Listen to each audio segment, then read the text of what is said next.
Don't forget to like the video, share your thoughts in the comments, and subscribe to stay updated with our latest stories.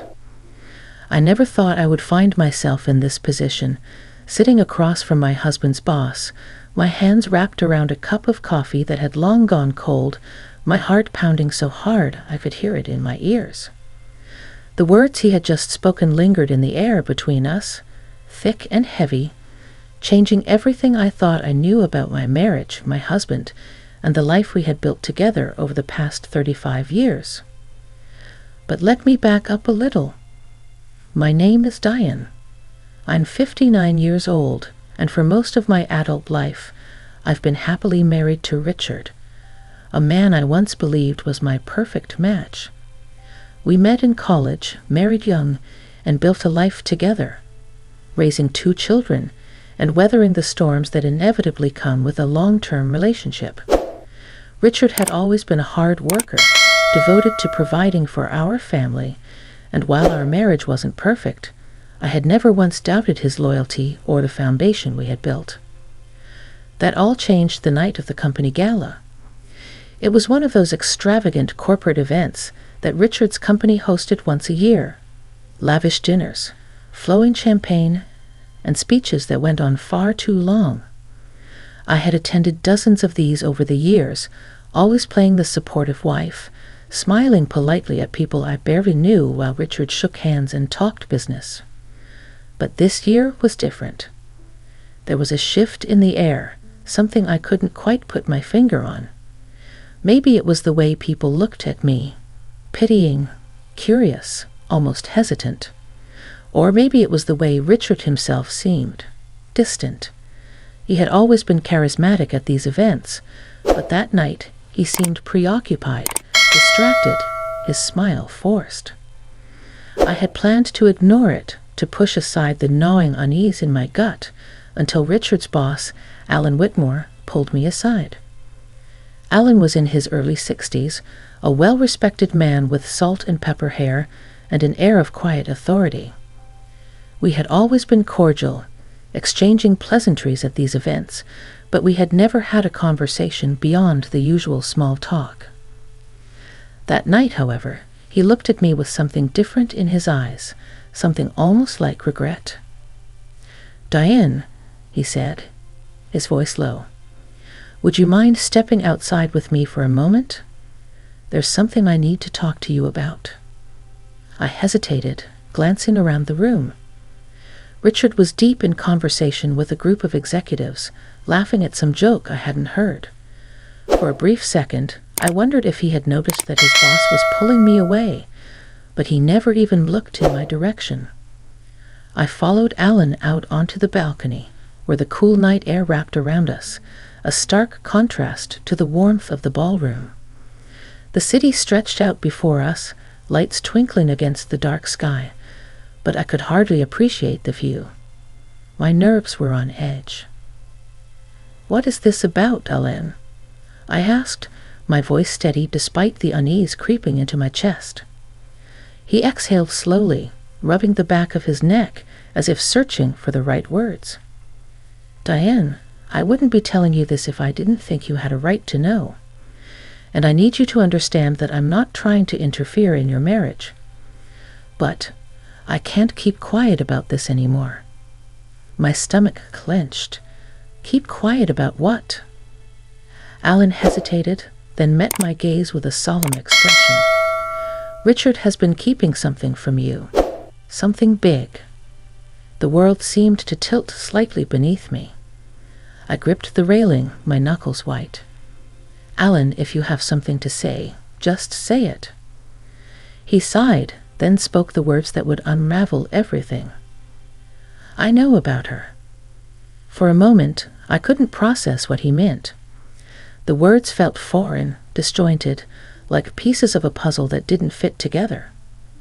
But then, as the silence stretched between us, realization dawned. "No," I said automatically, shaking my head. "You're mistaken." Alan looked at me with something like sympathy. "I wish I were." I felt the ground slip away beneath me. My breath hitched, and for a second I thought I might collapse. Who? The question barely escaped my lips. He hesitated, then said her name. A name I recognized. A name that shattered the illusion I had held onto for decades. I didn't cry. Not then. Not in front of Alan. I simply turned and walked away, my mind spinning, my heart hammering. By the time I found Richard inside the ballroom, he was still laughing with his colleagues, a glass of whiskey in his hand, as if the world hadn't just shifted beneath my feet. And in that moment, standing there in my elegant evening gown, surrounded by laughter and music, I realized something terrifying. I didn't know the man I had married, and I wasn't sure if I ever had. I don't remember how I made it through the rest of the gala. Everything felt like a blur. The clinking of glasses, the low hum of conversation, the occasional bursts of laughter that felt so distant, so disconnected from the chaos raging inside me. I kept my face composed, my expression neutral, but beneath the surface, I was unraveling. Richard was completely oblivious. He smiled, he networked, he made his rounds like the perfect executive, while I stood there, drowning in the knowledge Alan had just given me. There was another woman. I kept stealing glances at Richard, searching for something, guilt, hesitation, a flicker of recognition that he knew what I now knew. But there was nothing. He was as smooth as ever, and that realization unsettled me even more. If he had been hiding this, how long had he been doing it? And how could I have been so blind? The drive home was painfully silent. Richard, slightly buzzed from the whiskey, was in high spirits, drumming his fingers against the steering wheel as if he didn't have a care in the world. I sat in the passenger seat, staring out at the dark road, my mind spinning with 1,000 questions. Finally, I couldn't hold it in any longer. I spoke with Alan tonight, I said, my voice carefully controlled. Richard chuckled. Yeah, he's a good guy. Can be a little intense, but he means well. I turned to look at him, searching for any sign of unease. He told me something interesting. That was the moment his fingers stilled on the wheel. It was brief, just a half-second pause, but I caught it. What's that? He asked, his tone casual. Too casual. I swallowed hard. He said he knows about her. For the first time that night, I saw it, the crack in his perfect facade. It was subtle, just a small shift in his expression, but it was there. His jaw tensed, his grip on the wheel tightened, and for a fleeting moment, I saw something flicker in his eyes. Fear. He exhaled sharply through his nose, then let out a forced chuckle. Alan's always been a bit of a gossip. You know how these office rumors get. Don't do that, Richard. My voice was steadier than I expected. Don't brush this off. I need to know the truth. He sighed, rubbing his temple as if this conversation was an inconvenience. Diane, come on. We've been married for 35 years. Do you really think I would do something like that? That was the moment something inside me snapped. Would you? My voice was sharper now, laced with something I hadn't felt in a long time.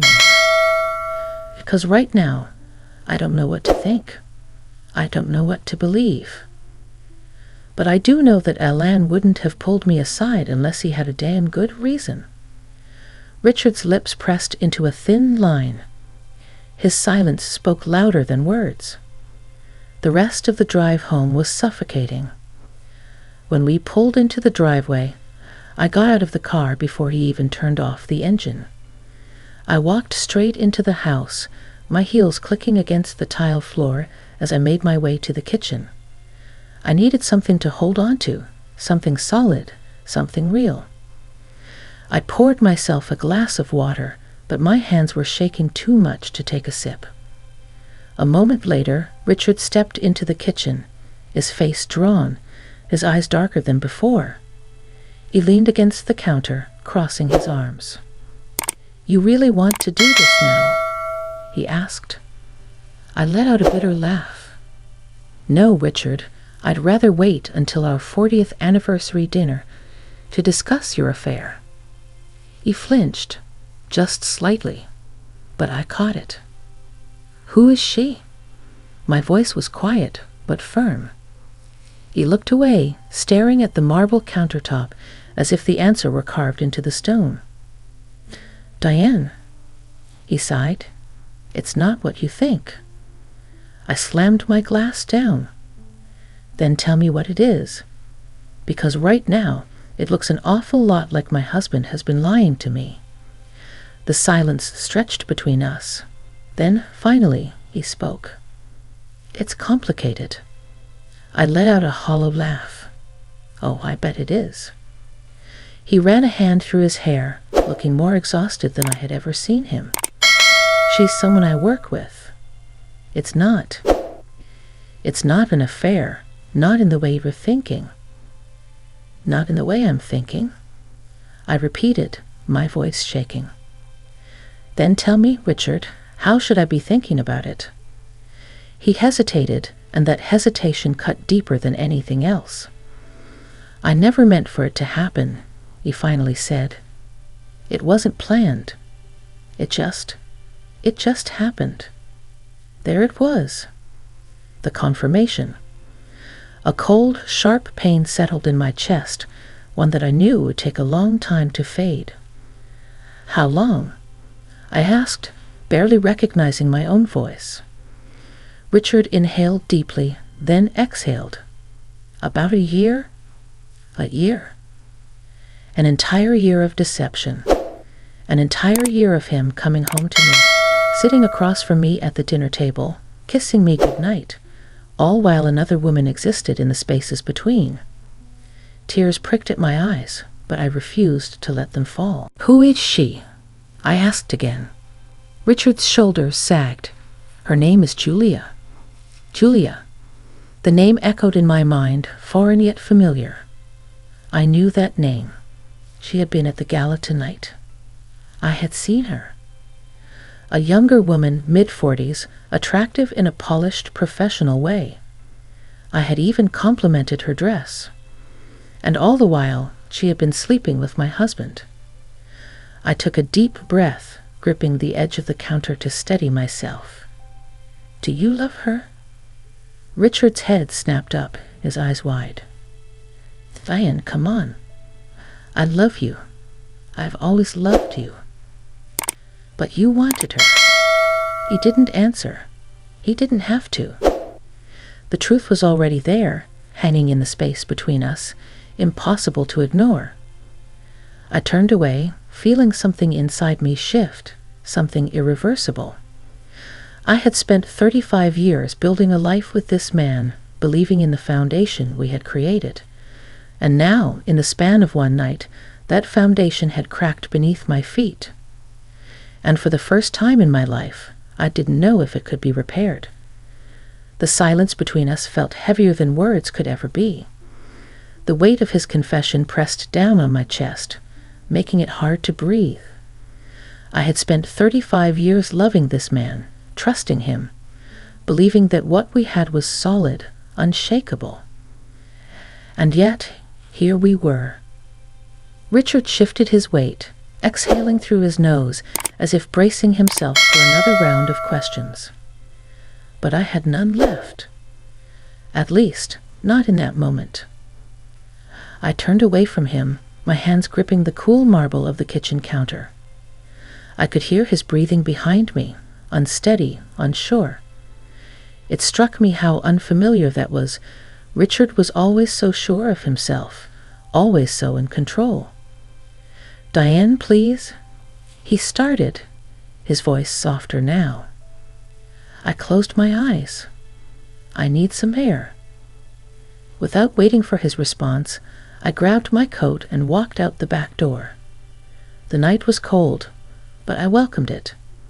The sharp chill against my skin grounded me, kept me from dissolving into the storm of emotions raging inside.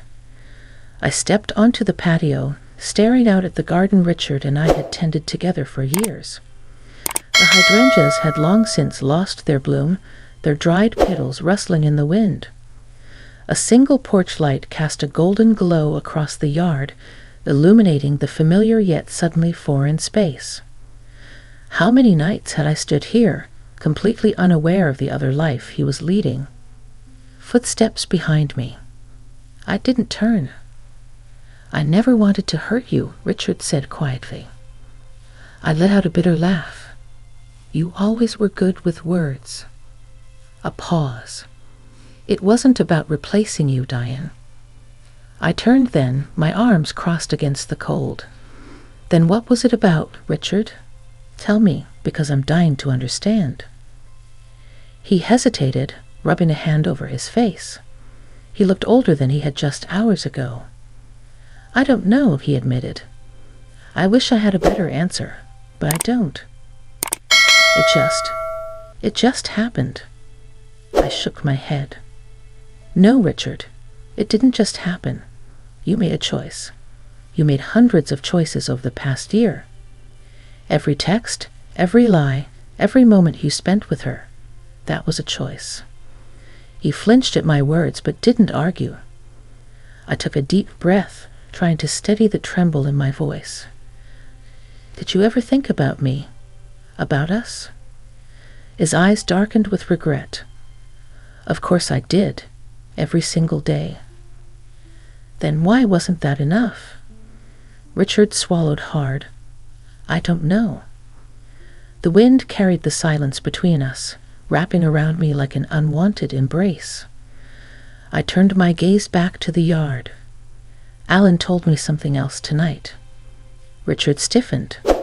"What?" I hesitated. If I said it out loud, it would make it real. But then again, it was already real. He said she's pregnant. The world seemed to tilt beneath my feet as I spoke the words. Richard's face went completely still. The color drained from his skin. And that was all the confirmation I needed. A sharp breath escaped my lips, and I covered my mouth with my hand, as if that could somehow hold back the tidal wave of pain that crashed over me. "Oh my God," I whispered. "It's true."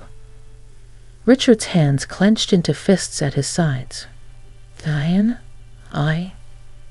No." My voice was raw, broken. "Don't say anything. Not right now." I took a step back, putting space between us, because I needed it. Because if I let him come any closer, I wasn't sure what I would do. Richard looked like he wanted to argue, to plead, to reach for me, but he didn't. Maybe he knew this was the moment where words wouldn't fix anything. Tears burned my eyes, but I refused to let them fall. "I need to be alone," I said, my voice barely above a whisper. He didn't stop me as I turned and walked inside. I didn't stop walking until I reached our bedroom, the room we had shared for over 3 decades, the room that suddenly felt like a stranger's. I shut the door behind me, pressing my back against it as the reality of everything settled in. My husband had betrayed me, and now another woman was carrying his child. And I had no idea what to do next. I don't know how long I stood there, my back pressed against the door, my breath coming in slow, measured gasps. My mind was a blur, my emotions tangled in knots too tight to untie. For 35 years, Richard had been my husband, my constant, my safe place. And in one night, that foundation had cracked, revealing the fragile ground beneath. But what shook me the most wasn't just the betrayal. It was the undeniable truth that my life was about to change forever. I finally moved, stepping toward the bed we had shared for decades. The sheets were still pulled back from the night before, the impression of his body faint but visible. I ran my fingers along the fabric, feeling its softness, its warmth. It had always been my sanctuary, but now it felt foreign. A quiet knock at the door. I didn't answer. A few seconds passed, and then Richard's voice came through, hesitant and thick with emotion. "Diane, can we talk?" I took a steadying breath. I wasn't ready, but I also knew I couldn't hide forever. Slowly, I crossed the room and opened the door. Richard stood there, his face weary, his shoulders heavy with guilt. In his hands was a small, old photo, one of us on our wedding day. "I never stopped loving you," he said softly. I looked at the picture, the frozen image of two people so full of hope, of love, of promise. I almost didn't recognize them anymore. I exhaled, shaking my head. "If you loved me, why wasn't it enough?" He swallowed. "I wish I had an answer that would make this hurt less. But I don't." A lump formed in my throat. "She's pregnant, Richard. That's not something we can just move past." He nodded, his eyes filled with something that almost looked like fear. "I know." Silence stretched between us, thick with the weight of everything unsaid. Finally, I spoke the words that had been sitting on my tongue since I heard the truth. "What do you want to do?" His expression shifted. Uncertainty, regret, maybe even grief. "I don't know," he admitted. I let out a bitter laugh. "Well, I do." Richard stiffened. "Diane." "No," I interrupted. "I deserve better than this. I deserve better than a husband who doesn't know if he wants me or the woman carrying his child." Pain flashed across his face, but I didn't let it soften me. "For 35 years, I've stood by you.